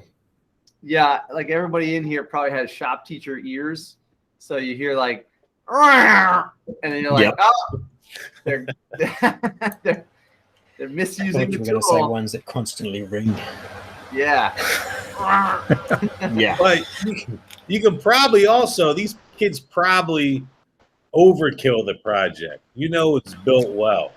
Like probably in the early 2000s, they were putting up houses, that are probably falling apart now just because they just wanted to get the house built and sold.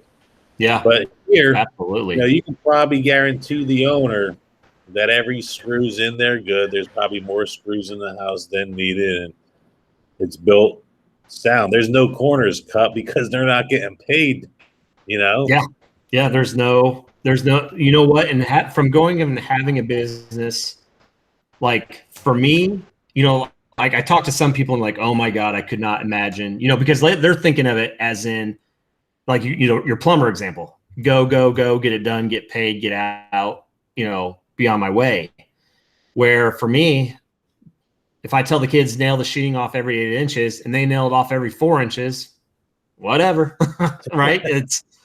You're going to be back tomorrow. The bus will bring you right back. So it's like I tell the kids, worry about getting good first. The speed will come.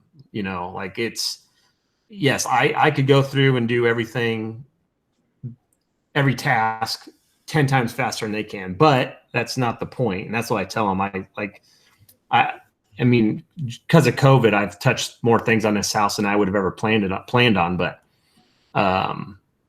the next one, hopefully we don't have to deal with that. But like I said, this is the kids' hands. Even if I'm helping the kids, their hands are on it. I may show them how, or I work with them setting the cabinets or something on the more technical details, or putting the flooring down or something like that. But it's especially the framing and stuff. It's all them. I may shoot in maybe 4 studs in the whole house. The rest is the kids. And then I tell you what, once they know what they're doing, you get a group that knows what they're doing and they get excited about it. Oh man, they'll run. They'll knock out sections of walls in no time. Like they really like the framing part.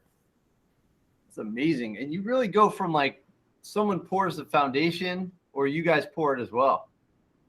No, we have the foundation put in just because if we had to do the foundation and we had a string of, say, a month of just wet, shitty weather, we would be screwed on timeline. So the things that we sub out is foundation, which the sidewalks and the driveways, one of my former students actually helped on because he works for the concrete guy now, which was kind of cool. But foundation we sub out. Roofing we subbed out because I don't want 15 kids running around on a roof. Yeah. You'd either A, be tangled up in the ropes so bad that you wouldn't be able to do anything, or B, they'd all congregate together, and you really shouldn't be doing that on the sheeting anyway. That's not really what. Yeah, you need to disperse. Where's So Jimmy? He fell. yeah. So my goal is to have enough scaffolding to go around the entire house, so that way you literally couldn't fall off. But heck, roofing, those guys come in, they shingle it in 4 hours, and it would take us. And that's the other thing. Even if I took 5 kids up on the roof, well, now I got 10 on the ground and doing God knows what. So all I'd be doing is crawling up and down a ladder, making sure whatever's not, if the shingles aren't getting out of whack or out of line. And so roofing we do sub out. Heating and cooling we sub out, but the kids get to work with the guys. Flooring, this house, we did the flooring because it was during COVID. But flooring, we'll have the floor layers installers come in, and they'll work with installers. Drywall finishing, one of our teachers who now is retired, he's a really good drywall finisher. He comes in works with the kids, which is awesome because while he's doing stuff with them, I can work on other things. So he brings over the automatic taping tools, which we're actually going to buy for this house. Painting, we brought in a professional painter to do all the cutting in, but I gave her a couple kids who were more detail oriented and paid attention, and they did all the rolling and back rolling. So I'm really focusing on bringing in more professionals to come do the work. Our electrician came in and helped the kids dig the trench and put the main power line in from the box from the breaker box out to the meter.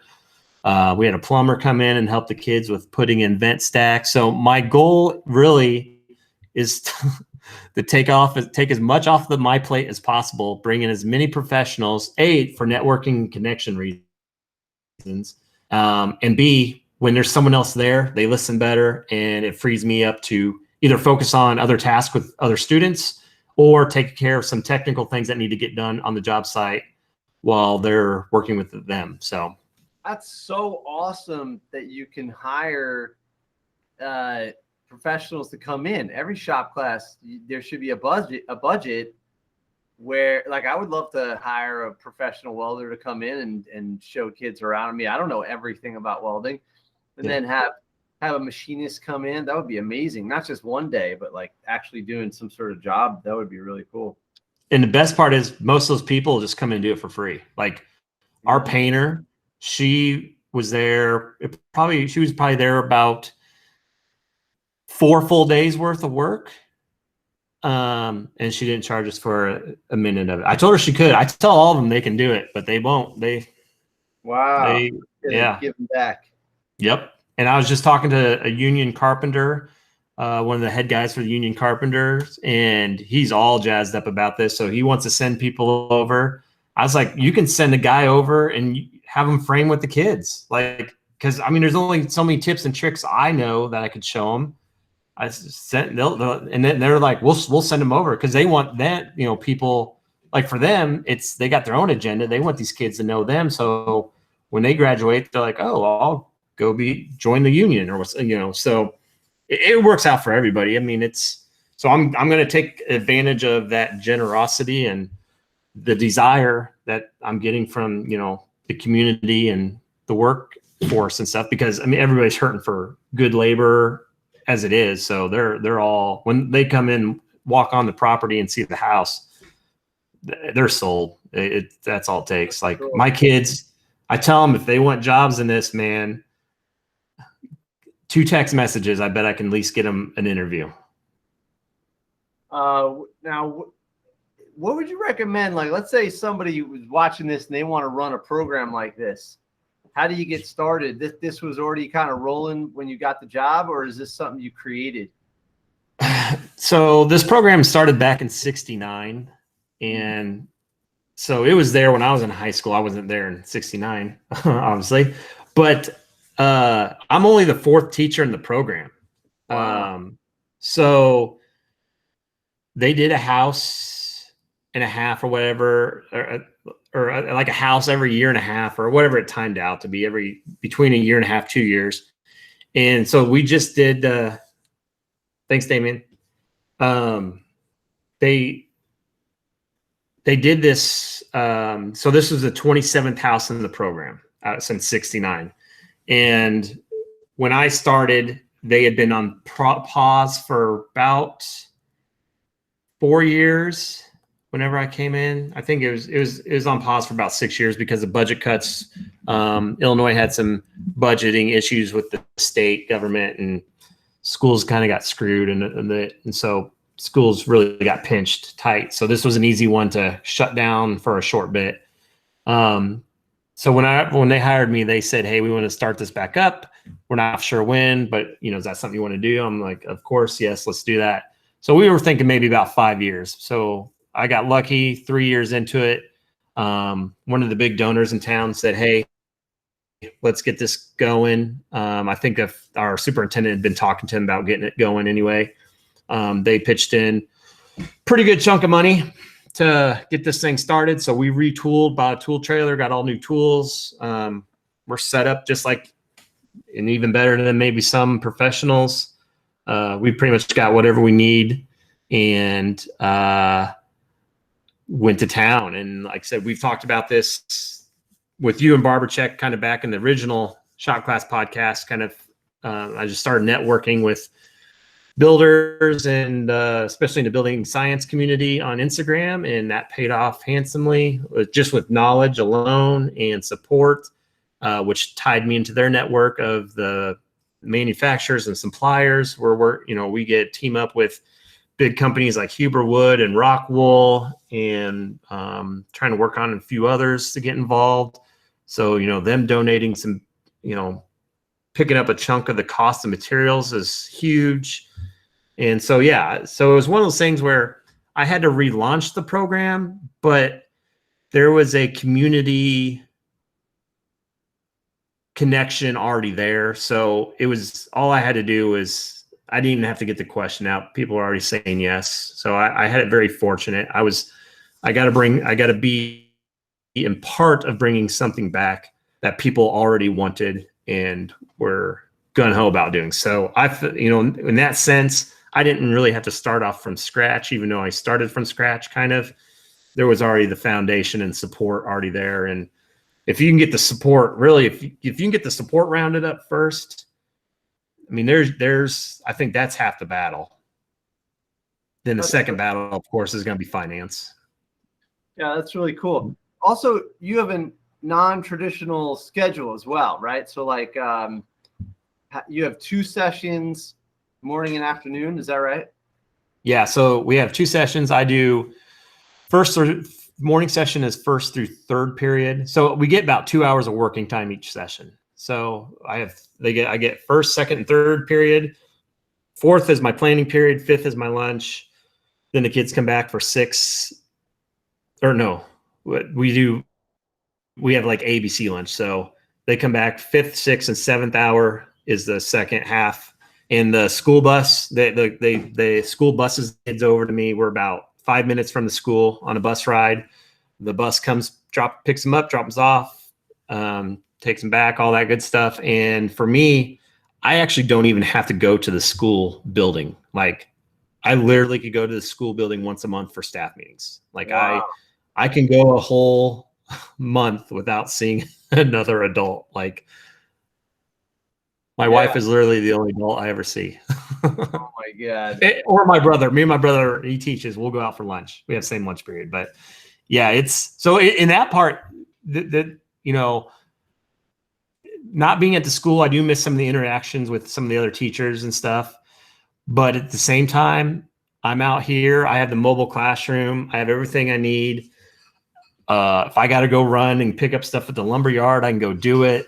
Since my planning period and lunch hour back up to each other, I have, I guess, technically like an hour and a half lunch ish with, combine it with my planning period where instead of the half an hour, I don't have to teach advisory class. So I can actually have kids come back during advisory. They can drive out back at when school's out and come keep working if they want.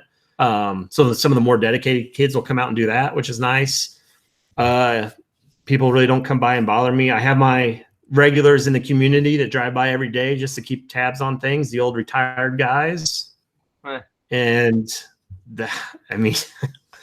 it's hard to complain about getting up and going to work in the morning. That's for sure. Yeah, it's pretty pretty cool. sweet.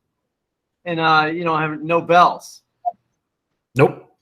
I have a clean on my, so with that, I set a cleanup alarm on my phone and a catch the bus alarm on my phone. So that way we know when to start cleaning up tools. And the nice thing is, so in the morning class pulls the tools out.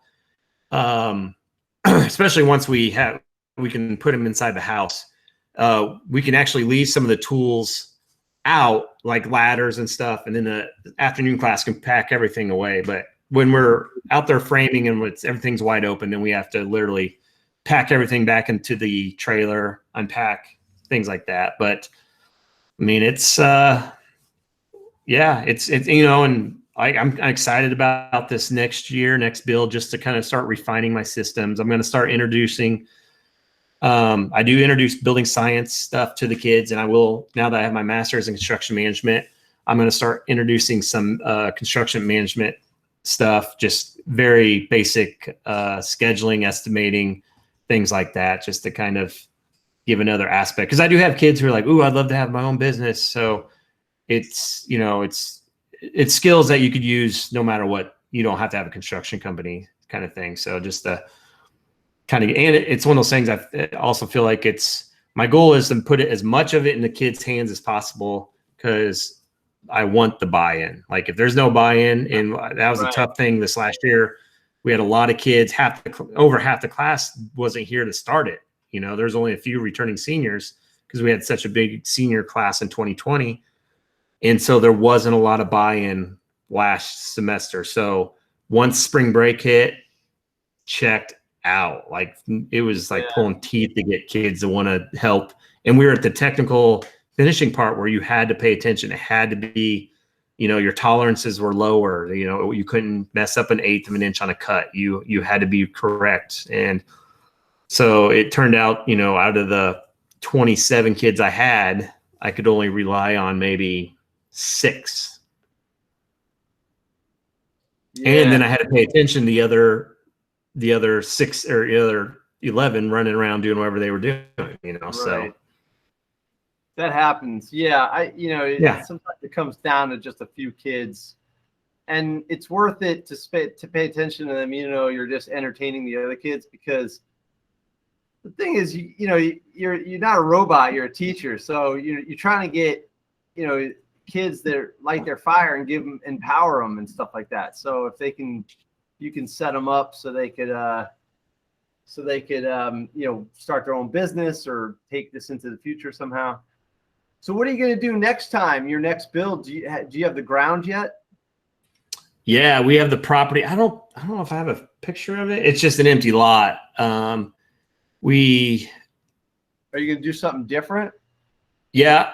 Yep. The house will be, so Steve Basic, he's an architect over there near Boston, Massachusetts, big into building science and everything. He provided us with some house plans, floor plans. We're going to be doing a foundation. We're calling it a hybrid foundation. It's a part slab, part crawl space. We'll actually have an insulated floor with a floating subfloor, which is kind of weird to describe. So I guess we'll just have to kind of see. Well, I'm sure I'll present more stuff whenever the next one gets going and stuff. But we're sticking with the energy efficient thing, and because that's just the way things are going, and it's a better built house.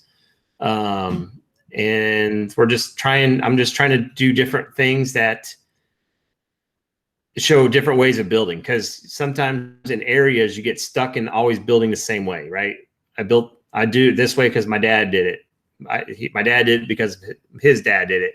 And so, in the construction industry, there's all these advances in materials, but sometimes there is an advance in the way we build because, you've done it this whole way, all these years. Well, the problem is materials act differently and stuff like that now. So it's, I'm trying to do different things just to show kids different ways and things like that. And it's paid off because with Instagram and social media and things like that, just like we're connected, all over the place. I'm now connected to builders all over the place. So I get builders out of state asking if I have any kids that want to move. And I did have my only girl in class. She moved to Columbia, Missouri, and works for a very prominent builder, a high performance builder in Columbia, Missouri. And he writes for Journal of Light Construction and Fine Home Building Magazine. And he's been helpful with us, and he knew it. He called me because he knew what I was teaching them, and it was a perfect fit. Yeah. Like if any company ever listens to this podcast, let's say someone or a sponsor or not a sponsor, but like a company that does building or even cars or whatever, the shop classes are where it's at. That's where your talent's going to come from, because the schools of schools like a magnet or a filter, or it's going to and then if you support that teacher, they're going to be excited to be in the classroom, and they're going to be excited to teach their kids, which then makes the kids excited, and you could change the whole trajectory of a neighborhood just based on just fueling the fire, and there's only so much the school can do to support the teacher. It really needs to come from industry as well. And those industries have to remember we're teaching their future customers, right? As well. Yeah, it's not just employees; it's also customers. Yeah, good point. So like, of course you could say, oh, well, it's on the shop teacher to reach out, but there's only so much a teacher can do, because you're swamped. You're swamped with stuff. So luckily Instagram makes it, feasible. And, hopefully through the Shop Class podcast, we're trying to unite all these ideas. Pretty cool. Yeah. And, that's something you said there, Ron, was obviously as teachers, we try to reach out and connect. Not that I considered it, or hadn't considered it yet, but Rockwell and Huber Wood, all their marketing directors somehow came across me and reached out to me on Instagram. Like, wow. I got connected to the right builders that, they saw I think what happened was the right people. I got the right people following me on Instagram. So when they saw Jake Bruton or Steve Basic or Emily Mottram or Ben Bogey, any of these people I've gotten to know, when they see, they're following Build, Learn, Teach, they're following Matt, and so they check it out and see what I'm doing. And then Rock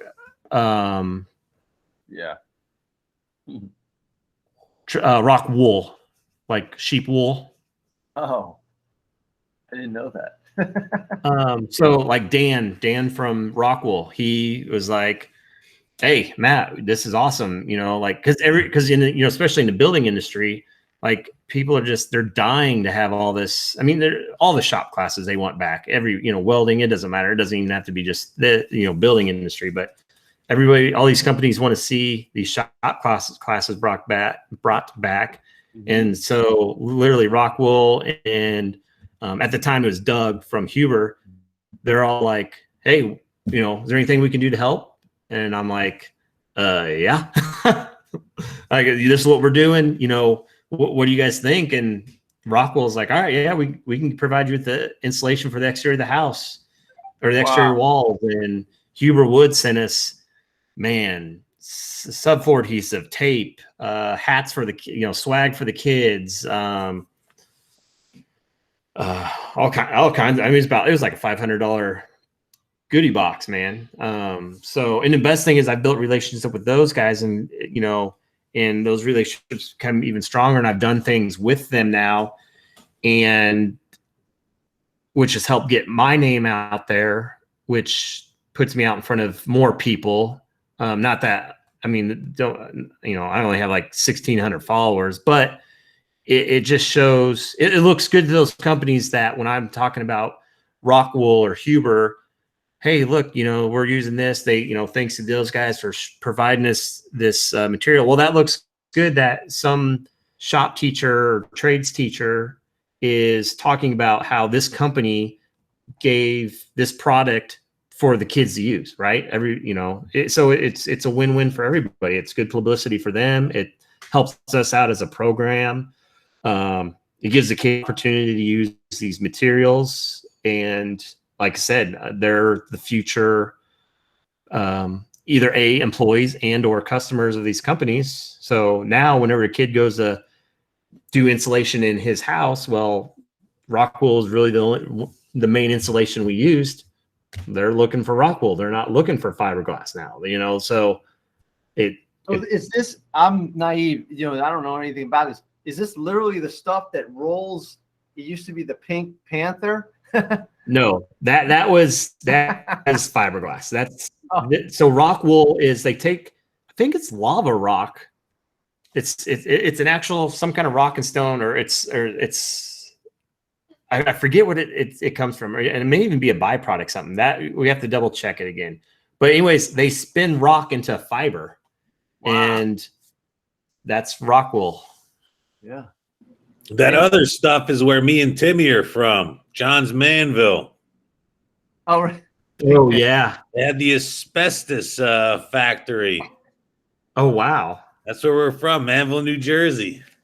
Oh man. And that's where they would make the asbestos rollouts? Yeah.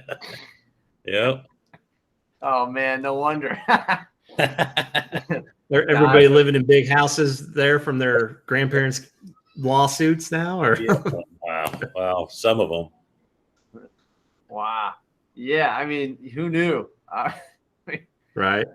I'm sure. So in this Rockwool, it was super easy to install. I'm going to give them a little shout out because I loved it. I was a big fan of it. Like their product was the sound absorbent, the acoustic value is amazing. Like it's fireproof.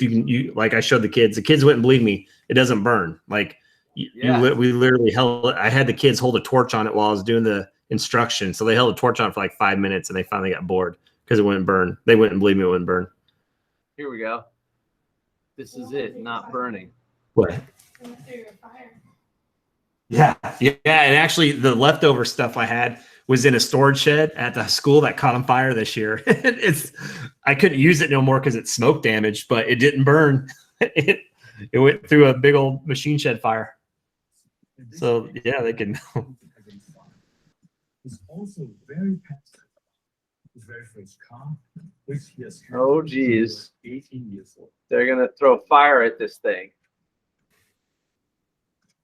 Uh-oh.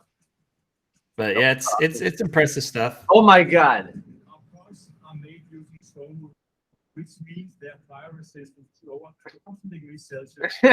This guy is- Which I'm happy to say not only protects families. You should have stayed in the car. yeah, then we would have. Yeah, that's funny. And so, does it come in as bricks, or does it come, or you roll it? It comes in.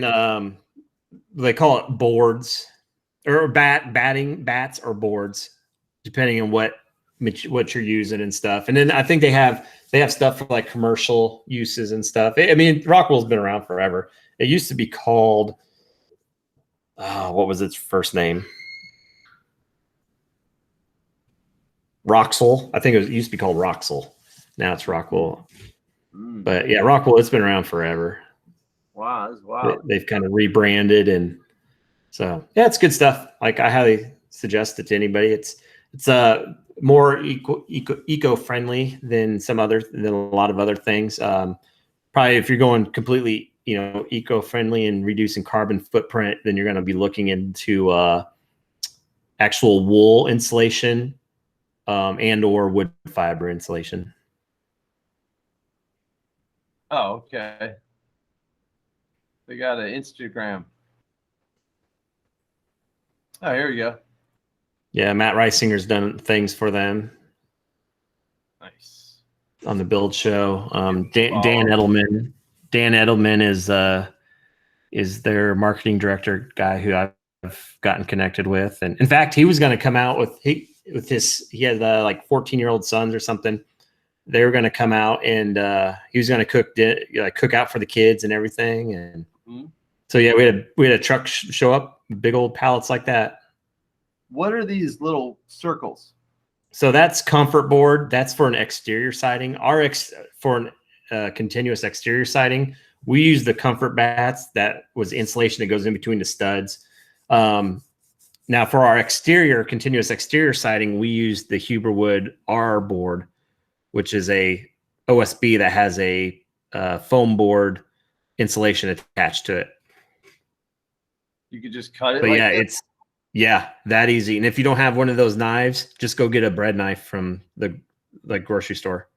Oh, wow. That's what we did. It cuts so easy. Like once you use it, I mean, don't get me wrong. If you use fiberglass insulation and you install it properly, you can do a good job. But man, the rock wool, it's hard to mess up. Like you can, because it cuts really easily and fits real snug. Is that what your place looked like before? Yeah, pretty much. We didn't have it in the ceiling, but yep, that's it. Wow, it's cool. And they actually, Rockwool actually highlighted us, the kids, and the program in their I think quarterly report that they put out. Oh, no kidding. Oh, they got the stock. It's a publicly traded stock. Yeah, well, whatever it was, it goes out company wide, at least I know. I don't know if it went to any, I assume the board sees it. I don't know if they're. There we go. Is that them? Danish material wool. It could be. I think it was originally a foreign company. Yeah, so that might be it. Oh yeah, there's a symbol over there. Yep, that's it. That's them. All right, let's take a look. So, oh, dude, this is a good company. This is a good looking chart, man. That's a great looking chart. Look at this. This is COVID right here. And I should have bought the dip. Look at this bounce back, 200%. Yeah, baby. I should have been talking to you about this earlier. I didn't realize. They are on a steady climb. This is yeah, they are. And they just opened another facility. Oh, where they opened the if you bought this in the dip of 08, which is unlikely that you waited till after the dip. Let's say you bought it, I don't know, 2015. You would have already made yourself 362% on your money. I mean, listen, if you think it's a good company, that's, like I'm a long-term type of style investor. I look at this 6 months. They must be doing something really good lately because they're up 40% just for 6 months. They are everywhere. Like, because one of the big things is all the fires out west. By using it, and if you surround your house and use the comfort board, you've literally, from the outside, you've made a lot of your house fire resistant. Oh, I see. So there's a board made out of this stuff? Yeah, it's a insulation board. Like it's denser than the batting, than the bat. Like it's not it's squishy, kind of. I don't know. It's not like rigid foam board. You ever see rigid foam board? It's not like a sheet like that, but it's just a denser thing that you can actually put those big washers on that hold it against the exterior of the house. I gotta you were asking about this chart looks similar to Tesla. Like this is, if you bought this 96, you're up 17,000% or 1,700%. It's a lot. You're up like $3,000 a share. I should have invested it right after high school. There, 99. Yeah. Well, I If I only knew. Exactly. You never know. All right. This is cool, man. Very good. I like this. I like this company. I can tell, doing a good job supporting the shop teachers and whatnot. That's great. Yeah, good people. Huber Woods got good people. Like all these companies I've come across so far that are willing to help. Gilbane is a really big building company. I have a buddy, it's a project manager for them. They do a lot of things. They've helped out. Heck, they bought all the kids' tool belts and that's cool. Yeah, supplied us with tool belts and yeah. Nice. I'm very fortunate. Nice. All right. Well, we could wrap it up here. That was pretty good. Duke, what do you think, man? It's pretty cool. It's pretty cool. I'm just trying to get in touch with like the local landscapers, maybe to get my 8th graders a job. Matt's getting in touch with everybody else. Hey, you just got to find those right people, right? Like I said, I got lucky. I got lucky. Leaf blower. We got some leaf blowers. Yeah. Find the steel rep, the steel or Echo or Husqvarna. Find the marketing director. Rakes. Duke's looking at rakes. He's like, my kid could rake. Yeah. It's funny. I got a friend who created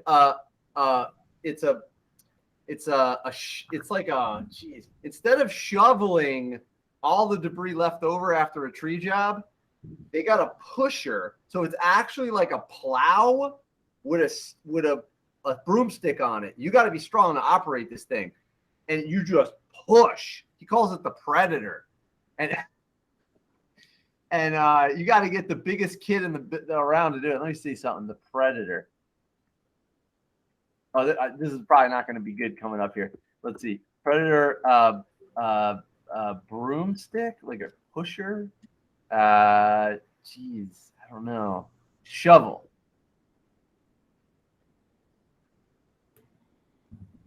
Let's see. Predator shovel. Oh. Maybe. Nah, I doubt it. Nah, this ain't it. Anyway, whatever. But yeah, so yeah, landscapers and stuff like that. Nah, the reason I said that because he's got one of those Mobots. They sell them at Lowe's now. It's like it's a robot, but it's a lawnmower.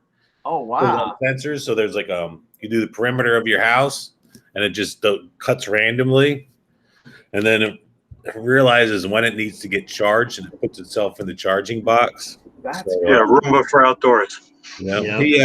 He's so just because there's a robot aspect to that, but then he got into bigger mowers as well. So he comes and talks to the kids at school. This year he didn't because of COVID and everything, but I'm going to try to have him come on the show one of these weeks and talk about it. Oh, it's called the Debris Predator. That's it. Look at this crazy thing. You have to see this. My buddy invented this. Okay. So you got your stuff left over from the tree job, and then he grabs the shovel. He's on a I didn't That's pretty funny. Yeah, you only need a paved street to help. Oh yeah, if it's perfect, right? Exactly. Let's see this one. It's literally just a big shovel. Yeah, snow push. It's a snowplow. Yeah. But for it looks Teflon or HDPE. Yeah, or maybe polypropylene. I don't know. There you go. Look at this. This is the inventor. This is John. He's insane. He almost needs a T-handle so you don't slip and kill yourself. Jesus Christ. Yeah, that would be John. All right. Look at this thing. It's insane. Anyway. Oh my God. That's funny. So, all right. Well, yeah, we'll wrap it up here. This was good. Matt, thanks for giving us the tour. And, Yeah, man. It sounds like you're doing great stuff. You know what? I would like to pick your brain one day about running a large project, because I've done a full-size car before. I did 3 full-size cars, and the first one went awesome. The second one was okay, and then the third one was horrible. And it's weird. You know how you can usually identify as a teacher what you did wrong? I don't know what I did wrong. And I can't figure it out. And I haven't done another full-size car until I could figure it out, because it was a disaster. So I want to try and figure it out. So maybe we could get on a call one day and you can help me out. Because, I mean, if you're building a house, I should be able to build a car. This is ridiculous. So yeah, I guess I feel like I did a good job, but at the same time though, I'm like, man, I look at it and I'm like, I could have done so many things so much better. I don't know. I get another chance to retry, I guess. Yeah, every year. Don't worry. Yeah, of course. All right, cool. All right, I'm going to hit end on the recording. Thanks for tuning in. Shop Class Podcast every week. Oh, and Wednesday, August 18th, we got Jay. He's one of the Harbor Freight recipients. He's from, I think it's Michigan. I don't remember now. Well, we'll put it in the newsletter. That'd be the best way to do it. All right. Sounds good.